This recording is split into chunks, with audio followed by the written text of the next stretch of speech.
ప్రజలు ప్రజాస్వామ్యం గెలిచి ప్రజాపాలన ఏర్పడి కరెక్ట్గా ఒక సంవత్సరం పూర్తి చేసుకుంటున్నాం. సుపరిపాలన తొలి అడుగు పడింది. విధ్వంస పాలన నుంచి ఏకంగా వికాసం వైపు మన ప్రభుత్వం ప్రయాణం ప్రారంభించింది. కేంద్రంలో ప్రధానమంత్రి గారు, రాష్ట్రంలో గౌరవ ముఖ్యమంత్రి చంద్రబాబు నాయుడు గారి నాయకత్వంలో ఆంధ్ర రాష్ట్రంలో డబుల్ ఇంజిన్ సర్కార్ అనేది ఈ రోజు నడుస్తుంది.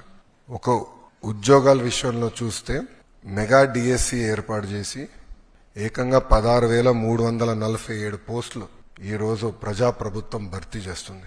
ఈ మెగా డిఎస్సిని ఎట్టి పరిస్థితులు ఆపాలని ప్రతిపక్ష పార్టీ సుమారుగా 24 కేసులు, ఈ రోజుతో 24వ కేసు కూడా డిస్మిస్ అయింది సుప్రీంకోర్టులో.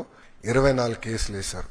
అయినా అవన్నీ తట్టుకుని డిఎస్సి ప్రక్రియ మేము పూర్తి చేస్తున్నాం. గడిచిన 10 సంవత్సరాల్లో రాని పెట్టుబడులు ఈ సంవత్సరంలో తీసుకొస్తాం జరిగింది.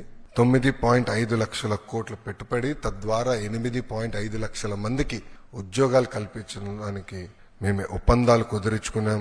అనేక దశల్లో ఆ ఇన్వెస్ట్మెంట్స్ ఉన్నాయి. డొమెస్టిక్ ఇన్వెస్ట్మెంట్స్ లో చూస్తే ఈరోజు భారతదేశంలోనే ఆంధ్ర రాష్ట్రం నంబర్ 1 ఉంది. 16% డొమెస్టిక్ ఇన్వెస్ట్మెంట్స్ లో ఆంధ్ర రాష్ట్రానికి వస్తుంది జరిగింది. దాంట్లో భాగంగా TCS, LG, NTPC green, ఆసిలర్ Mittal, BPCL, Reliance, renew power లాంటి సంస్థలు ఈరోజు ఆంధ్ర రాష్ట్రంలో పెట్టుబడులు పెట్టడానికి ముందుకు వచ్చినాయి. డబుల్ ఇంజిన్ సర్కార్ ఉంది కనుకనే విశాఖ స్టీల్ ప్లాంట్ కాపాడుకోగలం, రైల్వే జోన్స్ సాధించాం. అంతేకాకుండా భోగాపురం ఎయిర్పోర్ట్ పనులు కూడా వేగవంతంగా ఈరోజు జరుగుతున్నాయి. మీరు చూస్తే ప్రజాప్రభుత్వం ఏర్పడిన తర్వాత ఒక పెన్షన్లోనే భారతదేశంలో ఏ రాష్ట్రం ఇవ్వని విధంగా మేము ఇస్తున్నాం. వృద్ధులకి 1000 రూపాయలు పెంచాం, వికలాంగులకి 3000 రూపాయలు పెంచాం. బెడ్కే పరిమితం అవుతే 15,000 రూపాయలు ప్రతి నెల ప్రభుత్వం ఇస్తుంది. భారతదేశంలో ఏకైక ప్రభుత్వం ఇస్తుంది, అది ఆంధ్ర రాష్ట్ర ప్రభుత్వం.